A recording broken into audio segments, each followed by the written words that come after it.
Mathematics classes bye M के sir में आप सभी बच्चों का स्वागत है। ठीक है, आइए आज हम द्विघात समीकरण को हल करते हैं। इस लेसन से भी बहुत अच्छा, बहुत बढ़िया नंबर मिलता है आप लोग को और बहुत आसान आसान क्वेश्चन भी आते हैं। एक 1 नंबर का आएगा, एक 2 नंबर का आएगा, एक हो सकता है 4 नंबर का, मिला जुला के 4 2 6 नंबर का, 7 नंबर का, मैक्सिमम 7 नंबर, मिनिमम 5 नंबर आपको सवाल देखने को मिल जाता है। ठीक है, इस लेसन से। ठीक है, चलिए इस लेसन को हम आगे सॉल्व करते हैं और आपको लेकर चलते हैं। ठीक है, कहीं जरा सा भी डाउट रहेगा तो आप बताते रहिएगा, फिर हम बताएंगे। ठीक है, पहले ये समझते हैं द्विघात समीकरण क्या होता है, जिसमें वेरिएबल और कांस्टेंट मिलकर कोई एक नंबर बनता है, जिसे हम द्विघात समीकरण के नाम से जानते हैं। जैसे देखिए इधर a x square plus b x plus c equal 0, जहां पे ए बी व सी जो है अचर हैं, अचर को इंग्लिश में कांस्टेंट बोलते हैं, और यक्स आपका क्या है, ये चर है। यक्स की वैल्यू हमेशा बदलती रहती है। ठीक है, समझिए एक आपके पास द्विघात समीकरण दिया गया है जो कि लिखा है a x square plus b x plus c equal 0, जहां पर ए बी सी मतलब ए बी सी ये सब क्या हो, अचर हैं, इसका कभी मान चेंज नहीं होता है। ठीक है, कांस्टेंट रहेगा। तो यहाँ पे कोई वैल्यू आपको दी रहेगी, लेकिन यहाँ पे एक्स वाई एक्स में है तो एक्स स्क्वायर एक्स, वाई में है वाई स्क्वायर वाई, जेड में है जेड स्क्वायर जेड, या टी में है टी स्क्वायर टी, ऐसे दिया रहेगा। ठीक है, तो द्विघात समीकरण में कैसे कैसे सवाल आएंगे उसको आप ध्यान से देखिएगा। ठीक है, पहला सवाल आएगा विविक्तर ज्ञात करने के लिए, विविक्तर। ठीक है, विविक्तर निकालने के लिए कंडीशन होता है बी स्क्वायर माइनस 4ac।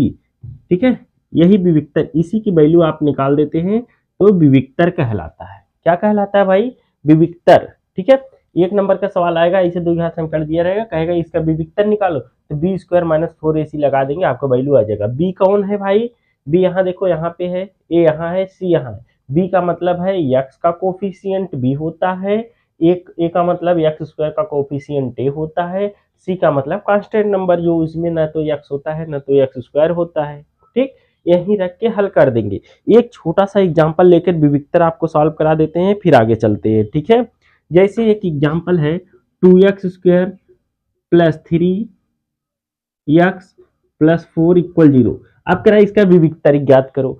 तब आज आप इस इक्वेशन से कंपेयर करेंगे, तुलना करेंगे। कैसे भाई, यहाँ लिखेंगे a x square plus b x plus c equal 0। अब यहाँ से ए का वैल्यू देखो भाई 2 है, बी की वैल्यू आपकी 3 है, सी की वैल्यू 4 है। अब मुझे विविक्तर निकालना है, लिखेंगे विविक्तर बराबर या सूत्र होता है, तो यहीं रखेंगे बी की वैल्यू क्या है भाई 3, 3 का स्क्वायर करेंगे, माइनस 4 ए की वैल्यू 2, सी की वैल्यू 4, 3 त्रिक्का 9, 4 चौक 16 दूनी 32। अब 32 में से 9 निकाल देंगे, आपका आ जाएगा 23। ठीक है, सॉरी माइनस में आएगा, यह इसका विविक्तर वैल्यू होता है। ठीक है, तो विविक्तर ज्ञात करने के लिए जब आपको आए तो आप ऐसे ही हल कर लीजिए, आपका विविक्तर हो जाएगा। ठीक है, अगर कहीं जरा सा भी डाउट रहे तो आप बताइएगा, आप फिर से एक बार देख लो। 1 नंबर का सवाल आता है, नहीं तो यही 2 नंबर का आता है। 1 नंबर का आएगा तो उससे 4 ऑप्शन दिया रहेगा, तो ऑप्शन टिक करना होगा। अगर 1 नंबर का नहीं 2 नंबर का आता है तो इसको आपको हल करना होता है। हल करके ऐसे विविक्तर ज्ञात करेंगे। ठीक है, फिर से एक बार सुन लो, ऐसे 2 घात समीकरण दिया रहेगा जनरल में, ए बी सी आपके अचर हैं, जैसे कि यहाँ ए का मान 2, बी का मान 3 और सी का मान 4 है। कांस्टेंट वैल्यू है ना 2 3 4। ठीक है, तो कांस्टेंट वैल्यू आप निकाल के यहाँ बी स्क्वायर माइनस 4ac फार्मूले पे रख के उसकी वैल्यू निकाल लेंगे, तो भी विक्टर होता है। 1 नंबर में आएगा तो 4 ऑप्शन दिया रहेगा, टिक करना होगा, नहीं तो 2 नंबर में भी आ सकता है। ठीक है, तो विविक्तर के लिए 1 से 2 नंबर का सवाल आ सकता है। ठीक है, अब यहाँ पे हमने एक कंडीशन आपको बता दी है, इसको अच्छे से समझ लीजिए। चलिए अगली कंडीशन को बता देना, इसको इरेज करके। विविक्तर आप समझ गए, विविक्तर क्या होता है, कैसे आप निकालते हैं। ठीक, चलिए विविक्तर के बारे में समझ लिया, और द्विघात समीकरण के कुछ कंडीशंस है उसको समझिए। दूसरा है क्या होता है भाई, विविक्तर वाला यही फार्मूला होता है, क्या होता है, बी स्क्वायर माइनस में 4ac यह ग्रेटर देन 0, मतलब अगर ये 0 से बड़ा है। ठीक है, मतलब इसको हल करने पे वैल्यू आपकी प्लस में आ रही है। कैसे आ रही भाई, प्लस में आ रही है, तब इसका कहेंगे मूल क्या है, वास्तविक है। मूल क्या है, वास्तविक हैं, और दोनों मूल असमान है। मूल वास्तविक व असमान या भिन्न है, भिन्न है। अभी ये फार्मूला बता रहे हैं, इसको समझिए, ठीक है। फिर अभी एक क्वेश्चन लेकर हल भी करेंगे। अब तीसरा देखो भाई, तीसरा कहता है बी स्क्वायर माइनस 4ac, यह लेस देन जीरो, मतलब जीरो बड़ा है, इधर की वैल्यू छोटी है, माने माइनस में आएगी, तो मूल वास्तविक नहीं होगा, काल्पनिक हो जाएगा। मूल वास्तविक नहीं है, वास्तविक नहीं है। जब भाई वास्तविक ही नहीं है तब आगे हल ही नहीं करेंगे, जब वास्तविक रहेगा तब तो हल करेंगे भाई, जब वास्तव में उसकी वैल्यू ही नहीं आएगी तो आप हल क्यों करेंगे। तो ये आपको चेक करने के लिए आता है, ठीक है। चौथा कंडीशन आपका है बी स्क्वायर माइनस 4ac, अगर यह जीरो हो जाए हल करने पर तो मूल वास्तविक व समान होता है। मूल क्या होगा, वास्तविक व समान। ध्यान से देखिए प्रिय बच्चों, ठीक है। तीन, अभी इससे एक से 2 नंबर का सवाल आएगा, या तो एक आएगा या तो 2 आएगा, ठीक। और एकदम सेम यही कंडीशन इसमें भी होती है, एक या तो 2, 3 कंडीशन, 3 में से एक ही पूछेगा, ठीक है। द्विघात सम करेगा, कहेगा बताइए इसकी प्रकृति क्या है, वास्तविक मूल है, समान है, ठीक, या तो वास्तविक नहीं है, या तो दोनों का मूल समान है, या भिन्न है। तो कंडीशन आपको फॉलो करना पड़ेगा, ये तीनों, ठीक है।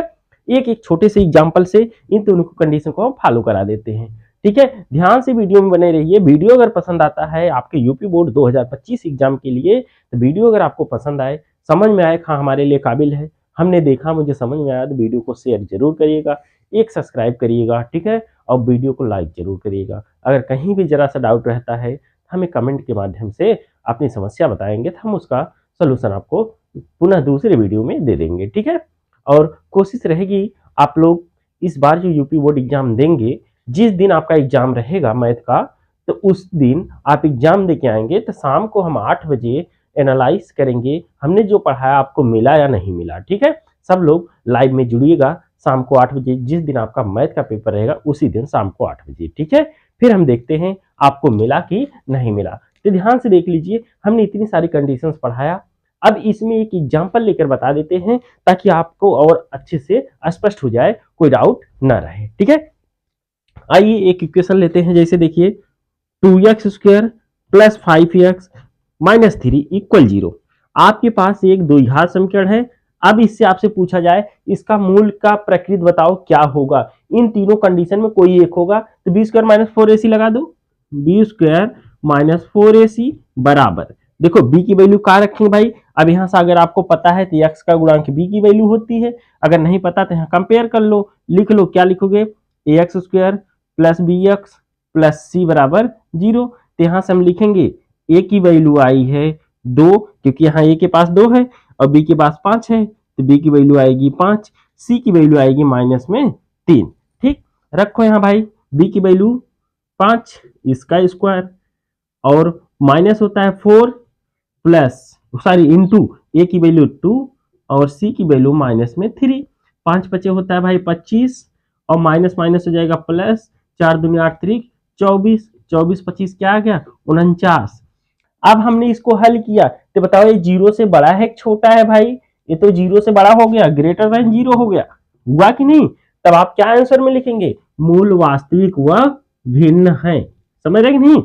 अगर सपोज करो यही वैल्यू माइनस में आती, यहां देखो अगर हमने हल किया, मान लेते हैं, ठीक है, अब ऐसी क्वेश्चन आएगा तो आपको ऐसे हल करना है, हम आपको मान के बता दे रहे हैं, ठीक है। मान लीजिए हमने बी स्क्वायर माइनस 4ac निकाला और यह वैल्यू आपकी आ गई क्या, -5, ठीक, माइनस में आ गई, तो माइनस का मतलब जीरो बड़ा हो गया, अब ये जो वैल्यू आई छोटी हो गई, तो यहाँ लेस देन जीरो हो गया, तब आपका ए आंसर लिखेंगे, मूल वास्तविक नहीं है, समझ रहे कि नहीं। और एक बात सुनो, अगर हमने इसको हल किया फिर से 4ac को बी स्क्वायर माइनस 4ac हल किया, जीरो आ गया, ये तो भाई इक्वल जीरो आ गया। जब जीरो आ जाएगा तब ये लास्ट वाला ऑप्शन आप लिखेंगे, मूल वास्तविक भी है और दोनों मूल समान है, x का समान का मतलब x का दोनों मान सेम होगा, एक ही मान होगा, उसमें कोई चेंज नहीं होगा। बात समझ में आई कि नहीं आई है आपको, ठीक है। ध्यान से देख लीजिएगा और नोट्स बना लीजिए, और उम्मीद है कि आपको अच्छे से समझ में आया होगा। ठीक है, अगर नहीं समझ में आता कमेंट के माध्यम से आप फिर से पूछ लीजिएगा। ठीक, और नोट्स बनाने की बहुत जरूरी नहीं, लेकिन 1 से 2 बार वीडियो को देख लीजिए। स्क्रीनशॉट की जरूरत है, स्क्रीनशॉट ले लीजिए। ठीक है, लेकिन आप 1 से 2 बार देखेंगे तो कन्फर्म है आपका। देखिए हमने बताया 1 नंबर का भी विक्टर आता है। कभी अगर 1 नंबर का आएगा तो ऑप्शन वाले में आएगा, 2 नंबर का आएगा तो हल करने के लिए आएगा, हल करके हमने बताया था। ठीक है, और ये भी 1 नंबर का आता है। 1 नंबर का आएगा तो आपको इसे 4 ऑप्शन दिया, इसे 1 2 यहाँ समीकरण दिया रहेगा, इसे 3 ठो ऑप्शन दिया रहेगा, एक लिखा रहेगा इनमें से कोई नहीं, तो इसी तीनों में से एक ऑप्शन सही होगा। अगर 2 नंबर का आता है तो ऑप्शन नहीं दिया रहेगा, इसे एक समीकरण दिया रहेगा, कहेगा कि इसका मूल क्या है, इसकी प्रकृति ज्ञात कीजिए, तब आप ऐसे हल करके ऐसे लिखेंगे। ठीक है, तो अगर 1 नंबर का आया 2 नंबर हो जाएगा, 2 नंबर का आया तो 4 नंबर हो जाएगा। ठीक, अगर 1 का आया 1 2 का आया 3 नंबर हो जाएगा। तो आप ये मान के चलिए इतने चीज अगर आपने पढ़ लिया तो मिनिमम 2 नंबर मैक्सिमम 4 नंबर का आपका काम हो जाएगा। समझ गए कि नहीं? 2 से 4 नंबर का हमने आपको पढ़ा दिया, और बहुत ज्यादा नहीं, सिर्फ 5 मिनट में। ठीक, इसी वीडियो को देख लेंगे, 5 मिनट में आपका 2 से 4 नंबर हो जाएगा। चलिए आगे क्वेश्चन को सॉल्व करते हैं। बस इसमें आपको इतना ही फार्मूला, इतने कंडीशन जाना है। अब क्वेश्चन को हल करेंगे और बेस्ट समझ में आएगा आपको।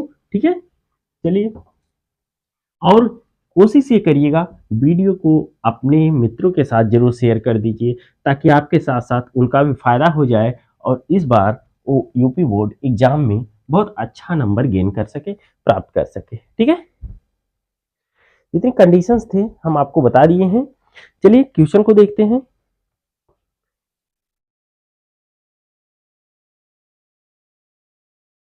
बहुत इंपॉर्टेंट क्वेश्चन है इस बार एग्जाम के लिए। एक समीकरण दिया है, अभी देखो वही वही जो अभी हमने प्रकृति बताया, मूलों की प्रकृति बताया ना कैसे क्या होता है, उसी से सवाल आपको लगाना है।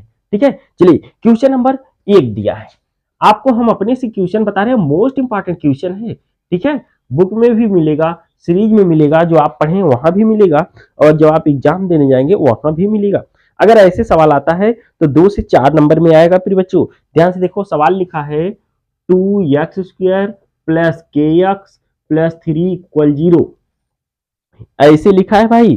करा इसके मूल बराबर है, क्या लिखा है? मूल बराबर है। करा इसके मूल बराबर है, तो k का मान बताओ क्या होगा? अभी आपको बताया मूल बराबर होने की कंडीशन। मूल बराबर होता है कंडीशन क्या होता है, आपको लिख के ही दिखा रहे हैं। b² माइनस 4ac किसके इक्वल होता है? 0 के। अगर मूल बराबर है तो यही कंडीशन होता है, इसीलिए कंडीशन पहले बता दी आपको। ठीक है, अच्छे यहां से कंपेयर करके एबीसी का मान निकाल लो। ax² plus bx plus c equal 0। a का मान यहां से आएगा 2, b का मान आएगा k, c का मान आएगा 3। यही तीनों वैल्यू हो गई। ठीक, अब यहाँ लिखा मूल बराबर है, मूल बराबर होने के लिए कंडीशन होता है, यहाँ रख दो। b की वैल्यू k है, k², 4 ऐसे रहेगा, a की वैल्यू आपके पास 2 है और c की वैल्यू आपके पास 3 है, इक्वल 0 हो जाएगा। यहाँ k² माइनस 4 दूनी 8 त्रिक 24 इक्वल 0। अब 24 इधर माइनस है, उधर जाएगा प्लस हो जाएगा, k² बराबर हो जाएगा 24। अब यहाँ से अगर आप k का मान निकालेंगे अंडर रूट प्लस माइनस के साथ 24। ठीक, अब 24 में से एक संख्या बाहर हो सकती है 2। कैसे बाहर होगी भाई? प्लस माइनस 2 को बाहर लेंगे तो अंदर 6 बचेगा। कैसे? देखो 2 अंदर जाएगा, 2 दूनी 4, 4 6 24 हो जाएगा। ठीक है, तो यही के का मान होता है भाई। और प्लस माइनस आप लिखेंगे, हमने बताया था 2 घात समीकरण है तो 2 मूल होता है, एक प्लस वाला होगा एक माइनस होगा। तो देखो ये बोला है मूल बराबर है, दोनों मूल देखो 2 अंडर रूट 6 ही आएगा। दोनों मूल क्या है आपके? बराबर है, के का मान यही होगा। ठीक, किसी को कोई बात दिक्कत हो कमेंट के जरिए पूछेंगे, हम इस सवाल को फिर से अगले वीडियो में आपको पहुंचा देंगे आपके तक। ठीक है, उम्मीद होगी यह क्वेश्चन आपको समझ में आया होगा। यूपी बोर्ड एग्जाम के लिए मोस्ट इंपॉर्टेंट सवाल है प्रिय बच्चों। ठीक है, इसलिए कर रहे हैं, वीडियो को आप देख रहे हैं, ठीक है, और अपने मित्रों तक भी इसे जरूर पहुंचा दीजिए। ठीक है, ताकि आपके मित्र भी क्वेश्चन को देख सकें और अच्छे से हल कर सकें। बात समझ रहे कि नहीं मेरी? ठीक है, चलिए एक सवाल और है आपका, उसको देख लेते हैं। बहुत इंपॉर्टेंट सवाल है वो भी, ध्यान सुनिए। अब इसको इरेज कर रहे हैं ना, सारे क्वेश्चन को हम नोट नहीं करेंगे, लेकिन आपको बोल के बता दे रहे हैं। ठीक है, फिर कहीं भी जरा सा भी डाउट रहेगा तो आप बताइएगा, ठीक है। मोस्ट इंपॉर्टेंट क्वेश्चन आपके लिए है मूल बराबर वाला। यह क्वेश्चन जब भी आएगा 4 नंबर का आएगा। फिर बच्चों तो अभी हमने क्या बताया, 4 नंबर तक तो यहाँ हो गया था। अब +4, ये 2 से 2 या मिनिमम 2 पहले वाला जो बताया था, मैक्सिमम 4 हो सकता है, 4 हो सकता है, ठीक है। अब जो क्वेश्चन बताएंगे वो 4 नंबर से कम नहीं आएगा। फिर बच्चों अगला क्वेश्चन देखिए आज का, ठीक है। क्या कह रहा है, क्या परिमाप 80 मीटर तथा क्षेत्रफल 400 मीटर का एक पार्क बनाना संभव है। एक पार्क बना रहा है जिसका परिमाप जो है 80 मीटर है, जिसे आप इंग्लिश में पेरीमीटर बोलते हैं, और उसका क्षेत्रफल 400 मीटर स्क्वायर है। कह रहा है अगर ऐसा है तो उसकी लंबाई चौड़ाई ज्ञात कीजिए। मतलब कहने का मतलब लंबाई चौड़ाई किस में होता है भाई, रेक्टेंगल फिगर, आयत फिगर में ही होता है। वो कह रहा है लंबाई और चौड़ाई ज्ञात करो। लंबाई x मान लो, चौड़ाई क्या मानेंगे भाई, y मान लेते हैं, कुछ नहीं दिया है, ठीक। अब इसका परिमाप दिया है, क्या दिया है, परिमाप दिया है 80 मीटर, और इसका क्षेत्रफल दिया है 400 मीटर स्क्वायर, यही दिया है। बात समझिए ध्यान से, इसको हल करेंगे। परिमाप के लिए कोई भी रेक्टेंगल होता है, उसका परिमाप के लिए फार्मूला होता है भाई। परिमाप के लिए चारों साइड को ऐड करते हैं, x इधर है, 2x इधर, इधर y 2y, मतलब 2x प्लस 2y इक्वल 80 दिया है। 2 कॉमन लेके कट करेंगे तो x प्लस y की वैल्यू आ जाएगी आपके पास 40, समीकरण नंबर 1, ठीक। दोबारा कर रहा है, क्षेत्रफल के लिए क्या फार्मूला होता है, लंबाई गुणे चौड़ाई। लंबाई x है, चौड़ाई y है, x गुणे y का मान दिया है 400। अगर हम यहाँ से x का मान निकाले तो y आके डिवाइड कर देगा, x बराबर हो जाएगा 400 बटे y, समीकरण नंबर 2। देख रहे हैं ना।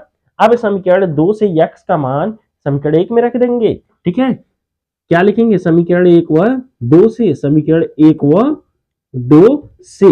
यह जो सवाल बता रहे फिर बच्चों मोस्ट इंपॉर्टेंट या वेरी वेरी इंपॉर्टेंट, आप समझ लीजिए, ठीक है। एग्जाम में आना सिक्योर है, ठीक है। देखिए x का मान आपने निकाले, x का मान ये है ना, यही समीकरण 1 में रखेंगे। यहाँ जहां x है तो लिखेंगे 400 मीन्स 400 अपान y, प्लस में y इक्वल 40, ठीक। अब y यहाँ बटे है, इधर आके पूरा एलसीएम लेके तो y के पास गुणा करेगा, जाके 40 में भी गुणा करेगा।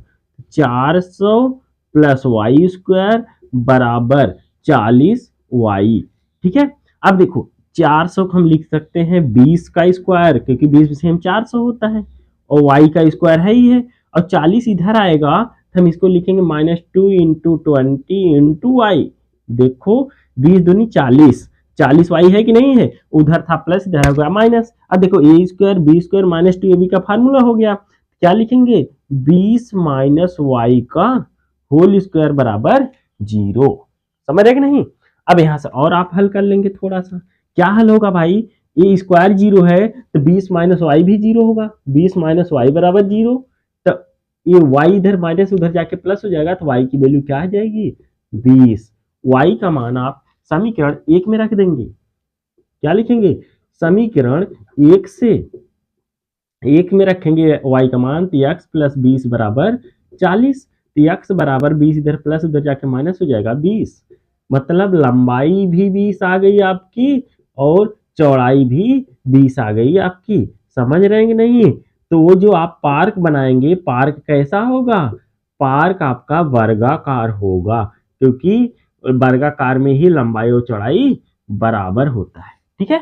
वही आपका आंसर है। ये क्वेश्चन आएगा, बहुत आसानी के साथ आप कर लोगे, कहीं भी कोई जरा सा भी डाउट नहीं होगा हमारे ख्याल से, ठीक है। अगर कहीं भी जरा सा भी कोई डाउट होता है तो आप कमेंट के जरिए अगले वीडियो में, सॉरी इसी वीडियो में कमेंट करिए, हम अगले वीडियो में आपका आंसर दे देंगे, ठीक है। चलिए आप आज के लिए एक सवाल और बच रहा है द्विघात समीकरण के लिए, तो उसको बता दे रहे हैं, और इतना आप अच्छे से पढ़ के जाएंगे 100% है, आपको द्विघात समीकरण से एक भी क्वेश्चन छूटने वाला नहीं है, ठीक है। और वीडियो में लगातार बने रहेंगे, और लगातार जितनी वीडियो हम पढ़ा रहे हैं आपके एग्जाम तक, एग्जाम जो होने वाला है उससे पहले आपका पूरा हम कंप्लीट कर देंगे, अगर आप लोग कंटिन्यू वीडियो में बने रहे तब, ठीक है। और कहीं भी जरा सा भी कोई डाउट नहीं होगा, और मैक्सिमम नंबर आप प्राप्त करके आएंगे, ठीक है। चलिए एक क्वेश्चन और आपका आज बता दें इस चैप्टर में, बस इस चैप्टर में इतना ही, ठीक है। इतना आपके लिए सफिशिएंट है। अगर अच्छे से इस वीडियो को दोहरा कर देख लेंगे, कहीं कोई डाउट नहीं रहता है वीडियो देखने के बाद, तो आपको 100% है क्वेश्चन आप करके ही आएंगे। ठीक है, चलिए एक क्वेश्चन है और है आपके पास जो कि मोस्ट मोस्ट मोस्ट इंपॉर्टेंट आप उसे कह सकते हैं, क्योंकि उससे रिलेटेड या वही क्वेश्चन बार बार आता है। क्या क्वेश्चन है भाई? थर्ड वाला क्वेश्चन है आज के लिए। ठीक है, नाव और जल धारा वाला, जो कि बहुत आसान सवाल होता है, खाली आप समझ नहीं पाते हैं। क्या कह रहा है सवाल? एक मोटर बोट है, मतलब एक नाव है, क्योंकि जल में उसकी चाल 18 किलोमीटर प्रति घंटा है। जल में उसकी चाल, जल में चाल दिया है, क्या दिया भाई? जल में चाल दिया है 18 किलोमीटर प्रति घंटा दिया है। ठीक है, जल में चाल उसके 18 किलोमीटर प्रति घंटा है, जबकि 24 किलोमीटर धारा के प्रतिकूल और वही दूरी उसके अनुकूल भी चलती है, 24 किलोमीटर। ठीक है, मतलब टोटल दूरी जो तय कर रही हो, 24 किलोमीटर दूरी वो तय कर रही है, 24 किलोमीटर धारा के अनुकूल और प्रतिकूल दोनों। धारा के अनुकूल व ल है भाई, अनुकूल व प्रतिकूल। बात समझ रहे हैं कि नहीं? माने इधर भी उधर भी, 24 किलोमीटर इधर गई, फिर 24 इधर आई, और उसकी चाल जो है जल में 18 किलोमीटर प्रति घंटा दिया है।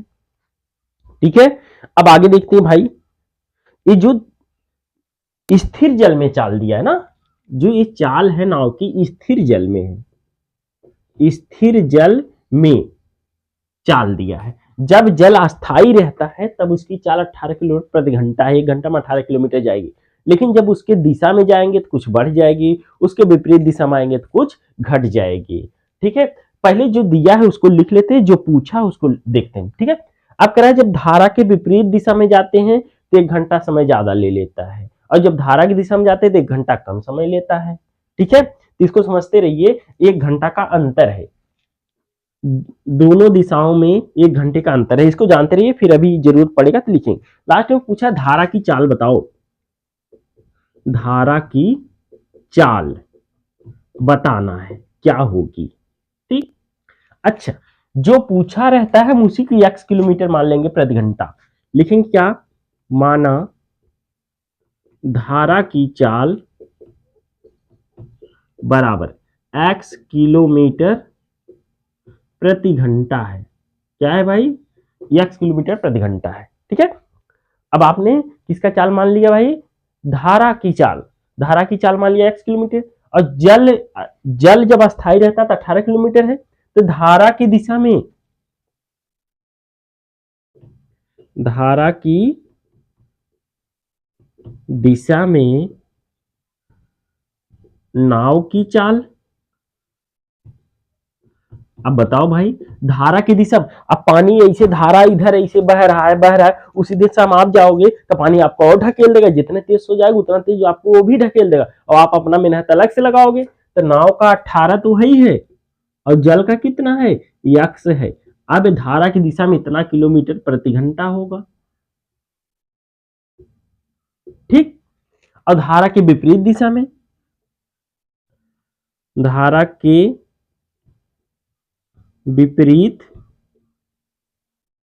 दिशा में नाव की चाल क्या होगी? 18 तो नाव की चाल है, विपरीत आओगे तो जितना स्पीड पानी बह रहा है उतना माइनस कर देगा, तो x की स्पीड से बह रहा है।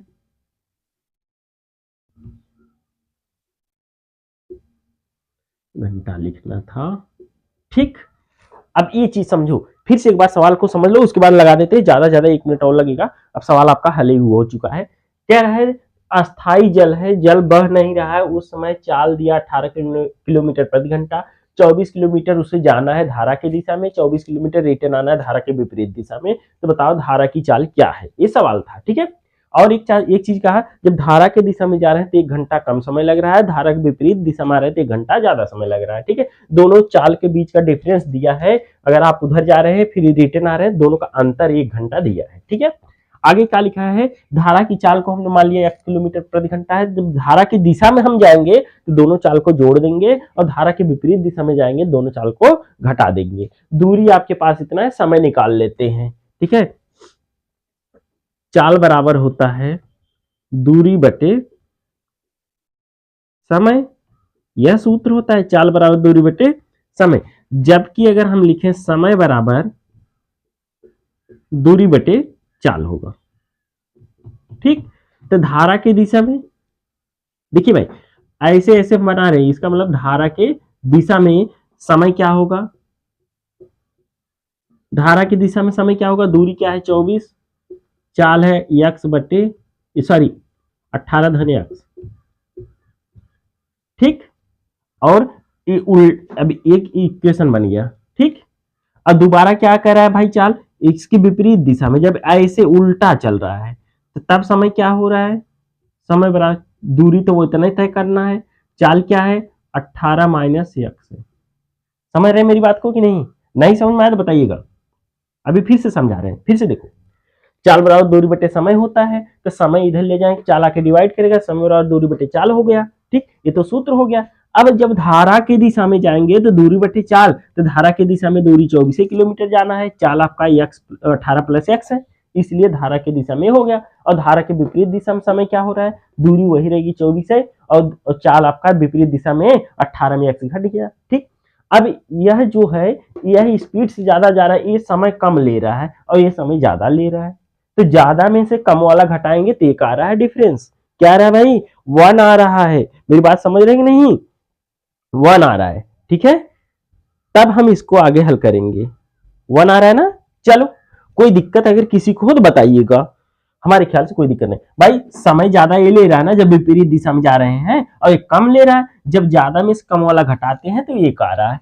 चलिए समीकरण 1 व 2 से, समीकरण 1 व 2 से, और लिखेंगे प्रश्नानुसार। क्या लिखेंगे, 1 व 2 से प्रश्नानुसार। 1 व 2 से प्रश्न भी क्या कह रहा है, 24 बट्टे 18 माइनस यक्स माइनस में होगा 24 बट्टे 18 प्लस यक्स, यही बराबर 1 हुआ। फिर से आप समझ लो भाई, जब हम विपरीत दिशा में आ रहे हैं तब 1 घंटा ज्यादा समय लग रहा है, और जब पानी की दिशा में जा रहे हैं तो 1 घंटा कम समय में लग रहा है। तो विपरीत में से धारा की दिशा में से घटाएंगे तो हमारा एक ही आएगा समय, यही समय है दोनों का। ठीक है, अब देखो इसका एलसीएम लेंगे तो 18 माइनस यक्स एक कोष्टक में, 18 प्लस यक्स एक कोष्टक में, बराबर एक ही रहेगा। 18 का गुणा इसमें करेंगे तो 24 18 धन यक्स माइनस में होगा 24 18 माइनस यक्स। ठीक, ध्यान देखो, अगर हम 24 दोनों जगह से कॉमन ले ले, अंदर बचेगा 18 प्लस यक्स, और ये माइनस चला जाएगा अंदर, माइनस 18 प्लस यक्स कर देगा बराबर, ये इधर आएगा 18 का स्क्वायर होगा और फिर माइनस करके यक्स का स्क्वायर होगा। बात समझ रहे हैं नहीं भाई, एक कोष्टक में प्लस है, यहाँ माइनस है, तो ये माइनस बी ए प्लस बी, 18 का स्क्वायर माइनस एक्स का स्क्वायर नीचे होगा, इधर आके एक में मल्टीप्लाई करेगी, ये हो जाएगा। अब यहाँ देखो 18 से 18 कट जाएगा तो यक्स यक्स 2 यक्स, तो 24 दूनी 48 यक्स हो जाएगा, और इधर आएगा x square plus x square, और 18 का स्क्वायर है भाई, 18 का स्क्वायर है प्लस 18 का स्क्वायर लिख देते हैं बराबर 0, माइनस होगा का, अच्छा उधर प्लस है तो इधर माइनस हो जाएगा। 18 की स्क्वायर लिख ही लेते हैं क्या होता है, देखो 18 का स्क्वायर 18 गुणे 18 कर लिए जाए, 18 8 144, फिर 18 का 18 18 10 28 28 4 32, 324 होता है। क्या होता है, 324। अब ये तो 2 घात समीकरण बन गया प्रिय बच्चों, क्या बना, 2 घात समीकरण बना।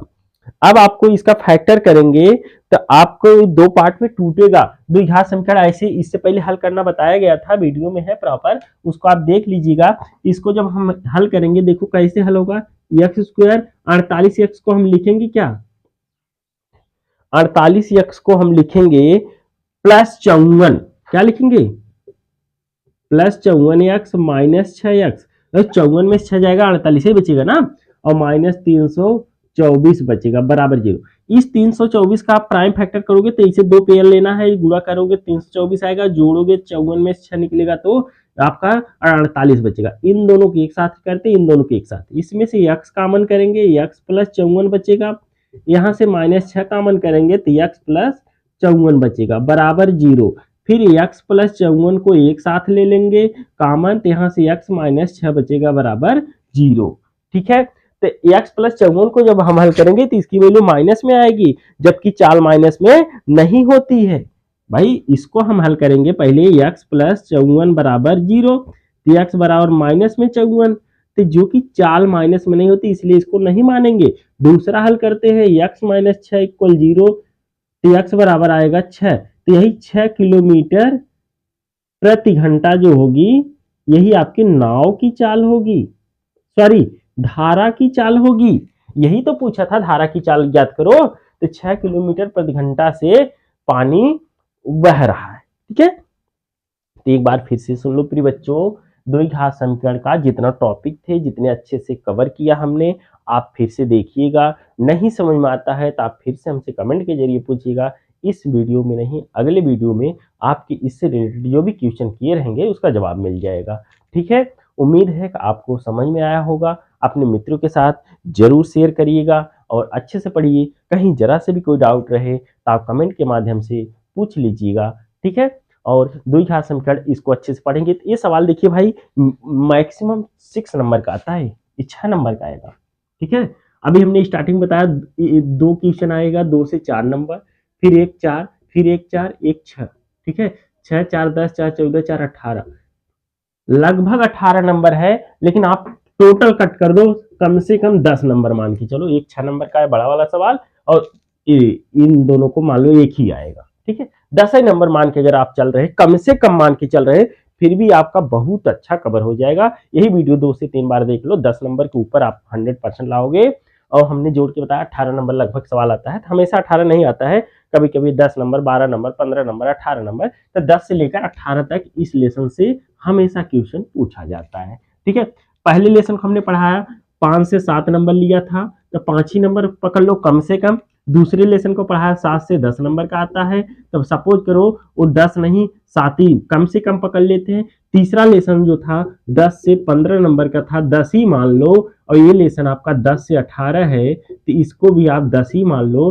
10 10 20 20 10 30 2 32 नंबर कम से कम। 4 लेसन हमने पढ़ाया, 20 20 25 25 मिनट का वीडियो है, आप 1 घंटा 2 घंटा समय निकाल के पढ़ लीजिए। 32 नंबर कम से कम अच्छे से पढ़ लेते हैं तो 40 नंबर आपको कोई रोक नहीं सकता प्रिय बच्चों 70 नंबर में से। समझ रहे हैं कि नहीं? इसलिए वही टॉपिक पढ़िए जो आपको मैक्सिमम नंबर प्राप्त करा सके। ठीक है, हमारी कोशिश रहेगी कहीं भी कोई भी टॉपिक आपको छूटे ना, और अच्छे से आप पढ़ें और अच्छे से आगे बढ़ें। ठीक है, और mathematics classes by MK sir में जुड़ने के लिए आप लोग को बहुत बहुत धन्यवाद, और उम्मीद है कि आपको समझ में आया होगा। वीडियो को एक लाइक, एक शेयर और एक सब्सक्राइब आप जरूर करिएगा। ठीक है, अपने मित्रों को ये साथ भी भेजिए ताकि वो लोग भी जुड़े, वो लोग भी सब्सक्राइब करें, ताकि जो भी पढ़ाया जाए उन तक आसानी से पहुंच जाए। इस वीडियो में बस इतना ही, अब मिलते हैं अगले वीडियो में अगले टॉपिक के साथ। ठीक है, तब तक के लिए विदा करिए, बाय बाय, थैंक यू।